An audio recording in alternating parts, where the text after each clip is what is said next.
Unidad 2, práctica 1. Determinación de viscosidad dinámica por un viscosímetro de bola. Presentado por Juan Carlos Jaramillo. En esta práctica mencionaremos el objetivo, los materiales que usamos, el desarrollo, es cómo se llevó a cabo la medición de la viscosidad y una pequeña conclusión. El objetivo de esta práctica es determinar la viscosidad dinámica de varios fluidos, de los cuales utilizaremos un viscosímetro de bola casero y la fórmula de Stock. De lo cual podemos decir que la viscosidad dinámica es la propiedad de los fluidos que se caracteriza por su resistencia a fluir debido al rozamiento entre sus moléculas. Materiales. Los materiales fueron una báscula, un recipiente graduado, un tubo, unas cuantas canicas, fluidos como agua, vinagre, aceite, shampoo. Hay que tener en cuenta que el agua, el vinagre y el aceite son fluidos newtonianos. Esto quiere decir que su comportamiento es lineal. En cuanto al champú, este no es no newtoniano, lo cual su comportamiento no es lineal. Y un cronómetro digital. Pasos para medir la viscosidad dinámica. Más que pasos son datos que se deben de conocer, como el peso específico de la esfera del fluido. Este se puede determinar o conocer, la velocidad de la esfera, el diámetro de la esfera, y teniendo todos esos datos, sustituirlos en la fórmula. Como el diámetro ya se conocía, nomás se convirtió de centímetros a metros. Para el peso específico usaremos la siguiente fórmula, siendo que el peso específico es la fuerza sobre el volumen, o también la masa por la gravedad sobre el volumen. Como no conocemos la fuerza, la podemos deducir a través de que la fuerza es igual a la masa por la gravedad, ya que la masa la podemos medir y la gravedad es una constante, y el volumen lo podemos determinar a través de las dimensiones que conocemos.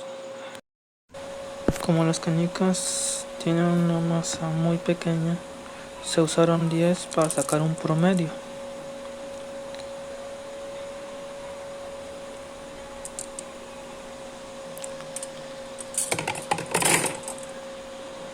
Se ve que son 50 gramos aproximadamente, de lo cual entre las 10 daría un promedio de 5 gramos por canica. La masa la convertimos de gramos a kilogramos. La gravedad la conocemos porque es una constante, y sacamos el volumen con una fórmula para esferas, de lo cual al ya conocer los datos que necesitamos, usamos la fórmula del peso específico y nos sale el siguiente valor.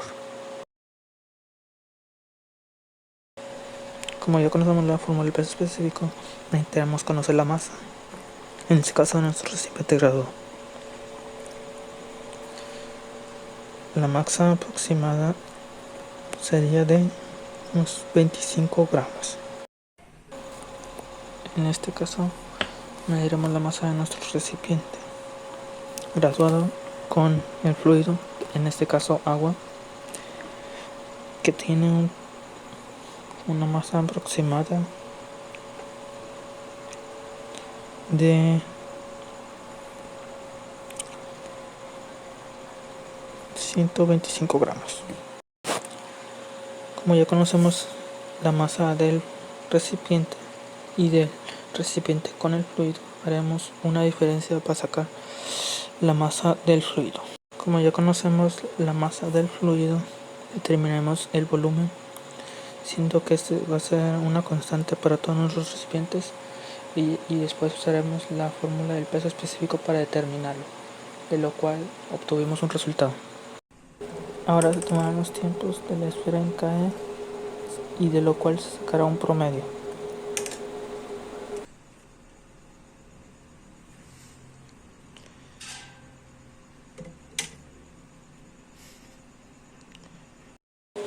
Ahora se saca la velocidad de la esfera en caer, conociendo el diámetro y el tiempo promediado, y con la fórmula de la velocidad se obtuvo el siguiente resultado.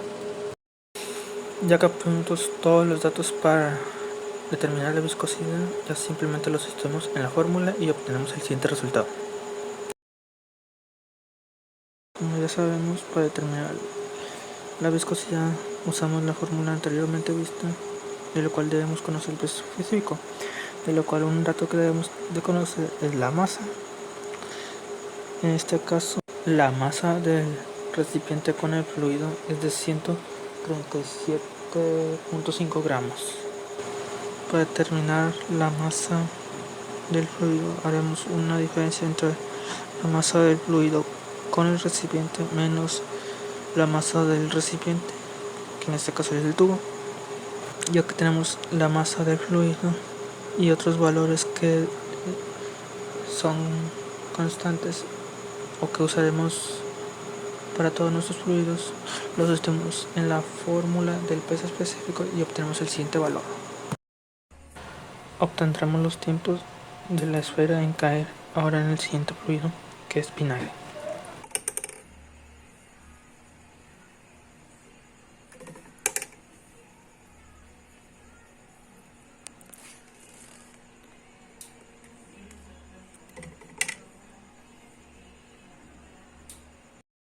Determinamos la velocidad de la esfera en caer en el vinagre. Ya con todos los datos obtenidos, los sustituimos en la fórmula y obtenemos la viscosidad. Determinaremos la masa del recipiente con el fluido, en este caso seco, y nos dará un determinado masa de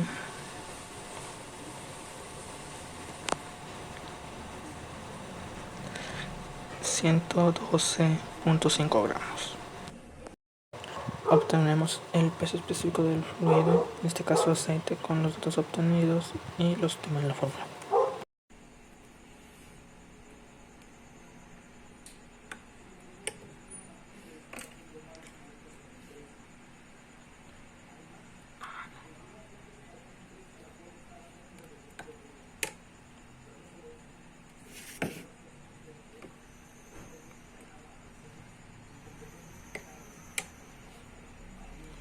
Ya con el dato recién obtenido y la distancia ya conocida, determinar la velocidad. Ya con todos los datos obtenidos, ya los sustituimos en la fórmula y sacamos la viscosidad.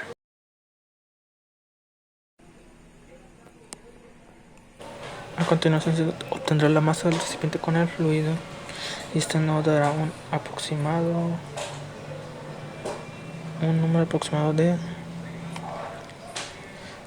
140. Ya con los datos recién obtenidos y los valores conocidos, los sustituimos en la fórmula y obtenemos el peso específico del fluido. Obtendremos el tiempo de la esfera en caer en el fluido y los promediaremos.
Ya obtenido los tiempos, como se ve, se tienen en minutos, los sumaremos y los transformaremos en segundos. Ya con el dato obtenido y los otros conocidos, los sustituimos en la fórmula y tendremos la velocidad. Ya con todos nuestros datos, los sustituiremos en la fórmula y obtendremos la viscosidad. Hay que tener en cuenta que el experimento tal vez no sea lo más exacto, ya que hay ciertos factores que también intervienen, como la temperatura, y hay que tener en cuenta que la báscula que se usó fue una hecha y no se tiene, y tal vez esta no sea tan aproximada. Y cuanto a los tiempos de la canica en caer, pues se intentó checar por los fotogramas y tener un tanteo más o menos de el punto A al punto B. En cuanto a las masas, más o menos hubo una diferencia entre 40 gramos entre la mayor y la menor, siendo que fue más o menos aproximadamente de un tercio desde la mayor. En cuanto a los tiempos, sí hubo una gran diferencia, más que todo entre los primeros tres con el último, ya que los primeros tres no tardaron tanto. En cuanto al último, es el que mayor tiempo tomó en caer. Y se puede observar que el que tuvo mayor viscosidad fue el champú, después el aceite, enseguida el agua y por último el vinagre.